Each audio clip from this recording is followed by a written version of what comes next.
Olá pessoal, bem-vindo a mais uma aula do Introcomp. Estarei dando sequência à matéria e hoje a aula é modularização. Vou começar explicando o que é a modularização. Bom, eu tenho dois códigos, um código não modularizado e um código modularizado. Vocês estão acostumados a ver o código não modularizado, que é assim, né? Estou criando aqui 4 variáveis e estou recebendo essas 4 e estou comparando aqui. If A resto 2 igual a 0, A recebe 1, else A recebe 0. Aí o que eu estou fazendo? Se for par, A recebe 1, caso contrário, A recebe 0. Estou fazendo isso para A, para B, para C, para D. Depois eu estou comparando de 2 em 2, A e B, C e D, e vendo se são pares ou não são pares. Desse outro lado, eu estou fazendo a mesma coisa, só que ao invés de eu repetir 4 vezes esse bloquinho, eu fiz uma vez só e essa vez aqui serve para todas as vezes. Como? Aqui eu estou chamando para o ímpar A, mandando a variável A. Ele vai fazer isso para A. Para o ímpar B, faz isso para B. C, faz isso para C. D, faz isso para D. E resposta, a mesma coisa. Resposta para o ímpar A, para o ímpar B. Ou seja, eu estou mandando o resultado para o ímpar e o resultado para o ímpar B para a resposta e ela vai me retornar o quê? Ambos são pares, ambos não são pares. Então, no resultado final, na saída, a gente vai ter a mesma coisa para os dois códigos. Então, por que modularizar um código? Porque nós podemos decompor uma tarefa complexa em tarefas menores e de fácil solução, fazer o uso da técnica dividir para conquistar e evitar repetição de código. E quais são as vantagens? O código vai ficar mais bonito, mais fácil de identificar, mais fácil de saber o que o programa faz. Facilidade em manutenção. Se você alterar uma função, vai valer para todas as vezes que você usar. Confiabilidade do programa. Um programa mais arrumado passa uma ideia de mais confiança. E reutilização de código é você poder usar aquela mesma função várias vezes. Mas então, como podemos construir uma função em C? Bom, o cabeçalho da função, ela vai ter um tipo de retorno, só pode ter um tipo. Logo eu vou mostrar quais são. A gente vai dar um nome para ela e vai colocar os tipos dos parâmetros de entrada. Tipos de retorno. Os tipos de retorno possíveis são int, retorna um valor inteiro. Por exemplo, fazer uma função para retornar a idade. Eu vou usar o int. Float ou double, retorna valores reais. Por exemplo, se eu quisesse fazer uma função para calcular e retornar o IMC de uma pessoa. Char, retorna um caractere. Por exemplo, se eu quisesse fazer uma função para retornar uma letra. Void, função sem retorno. Por exemplo, se eu quero fazer numa função que printe algo na tela. Aí eu uso void, porque ela não precisa me retornar nada. E retornos compostos, longInt, unsignedChar, por exemplo, fazer uma função para retornar um valor muito grande, eu uso longInt. Então você tem que saber qual retorno escolher. Um exemplo é a função intMain. Ela recebe void de parâmetro, né? Recebe nada, e retorna 0 no fim do programa. Então, isso significa que desde o início vocês estavam usando função, mas não sabia que era função. E agora vocês estarão prontos para criar suas próprias funções. Então, vamos lá. Então, agora vamos aprender como montar uma função. Primeiro, a gente coloca o tipo. No caso aqui, o tipo é float, mas poderia ser int, char, double. Depende da funcionalidade da sua função, o que você quer dela, o que você quer que ela retorne. Logo depois do tipo, a gente coloca o nome. O nome pode ser qualquer nome. A gente tem costume de começar com letra minúscula e para as outras palavras colocar letra maiúscula. Lembrando que não pode usar espaço entre as palavras, então, por isso aqui, ó, calcula a média, tá junto. E entre o parênteses, a gente vai colocar os parâmetros. No caso aqui, o que está acontecendo? A gente está recebendo duas variáveis, N1 e N2. N1 é do tipo float, N2 do tipo float também, mas poderiam ser outros tipos. Mas então, como chamar uma função? Então, aqui nesse programa, a gente quer calcular a média. Eu tô criando as variáveis, né, N1, N2 e média. E tô recebendo o valor de N1, N2. Eu tenho que passar esses parâmetros N1 e N2 para a função calcular média, para ela calcular e ela vai me retornar a média. Então, o que eu faço? Eu preciso, como a gente já viu, a calcula média, o retorno dela é float. Então, eu preciso ter uma variável float esperando o retorno dela. Então, média recebe, calcula média. A função, recebe a função. E na função a gente passa os parâmetros, que é N1 e N2, que são os valores que a gente tem. Então, agora vamos fazer um exemplo. Faça uma função que some duas variáveis inteiras. Um outro jeito de fazer essa função seria assim, ó. Int soma inteiros, int x, int y, int resultado, cria a variável resultado, resultado recebe x mais y e retorna resultado. Então, analisando, vamos analisar esse trecho de código. Int é o tipo de retorno, o nome da função, soma inteiros. Os parâmetros de entrada são uma variável inteira x, uma variável inteira y. Então, a gente poderia fazer assim. O tipo de retorno a gente coloca inteiro, nome da função, botei aqui soma inteiros, parâmetros de entrada, uma variável inteira x, uma variável inteira y.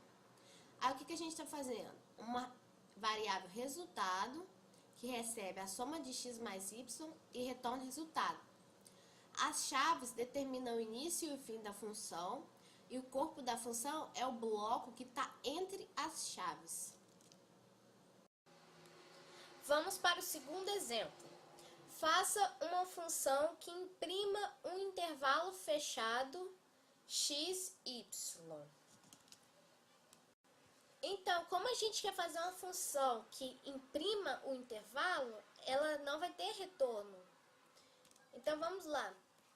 Vamos criar uma função void, que printe o intervalo, o nome printa intervalo, e recebe duas variáveis lá da main. Ela está recebendo lá da main, um inteiro x e um inteiro y.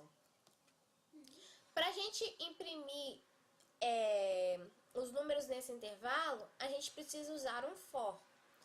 E para usar um for, a gente cria uma variável i, que é a variável contadora. E esse i começa do x e termina quando o i for igual a y, porque é um intervalo fechado.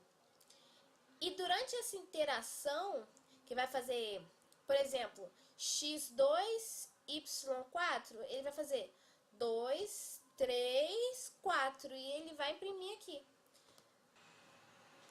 Como a função é sem retorno, você pode colocar retorno assim vazio ou nem precisa colocar, você decide. Terceiro exemplo agora. Faça uma função que retorne um inteiro lido pelo teclado. Vamos pensar um pouquinho. Eu preciso retornar um inteiro, então o tipo de retorno vai ser inteiro, e a gente vai ler do teclado. Então, a gente não precisa de parâmetro. Então, como ficaria?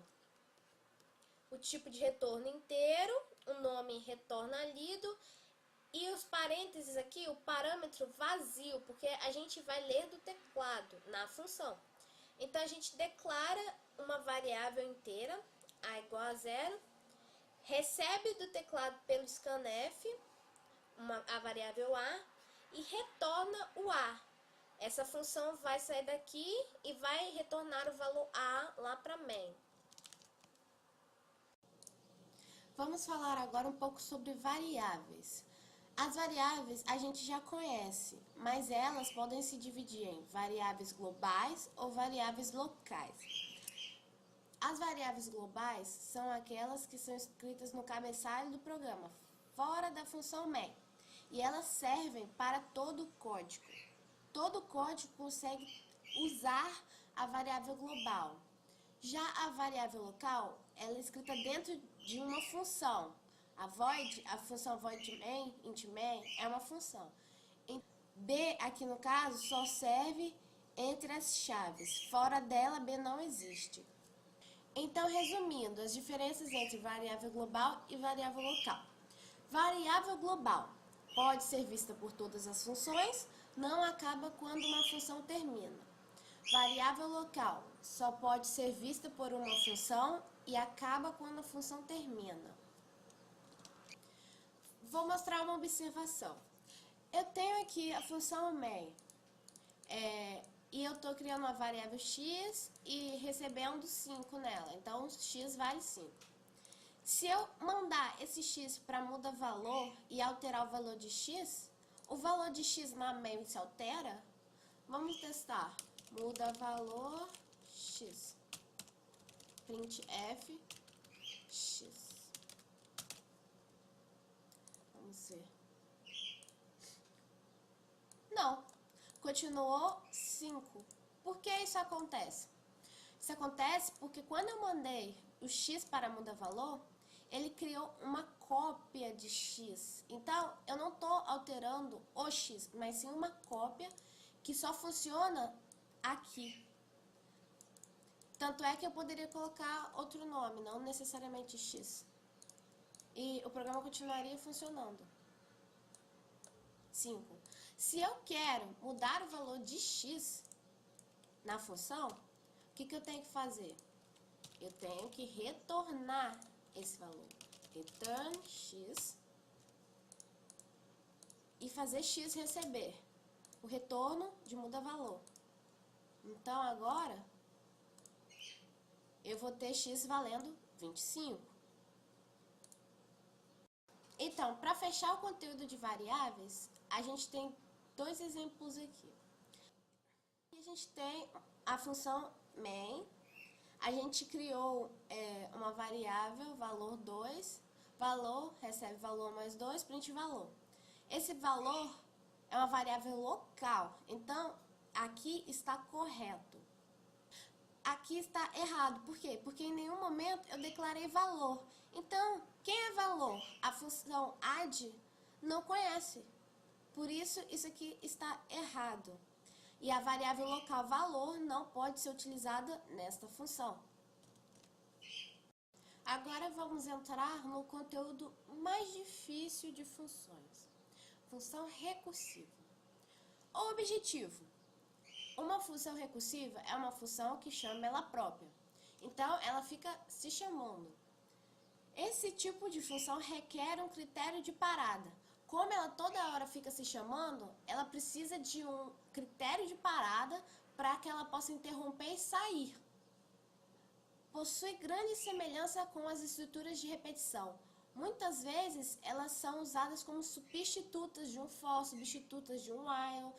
Em certos casos, é bem mais vantajoso usar função recursiva do que algum iterador. Então, vamos mostrar agora um exemplo de função recursiva. Um exemplo é a sequência de Fibonacci.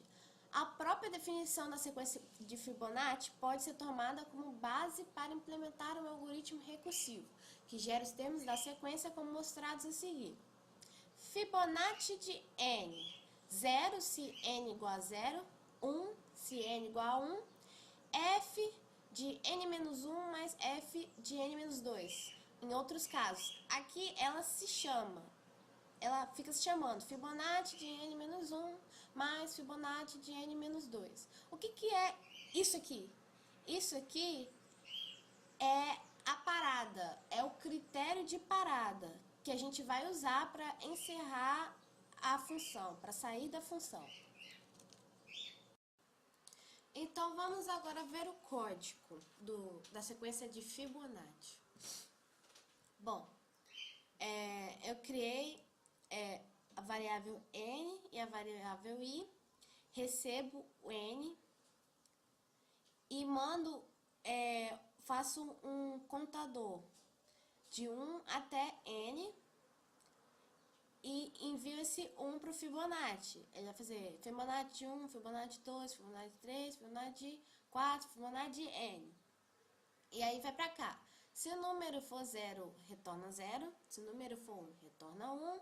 Caso contrário, Fibonacci número menos 1, Fibonacci mais Fibonacci número menos 2. Exatamente como estava ali no slide. Então vamos testar. Eu já compilei. Eu vou botar 4. Fibonacci de 4. Vou dar um enter aqui.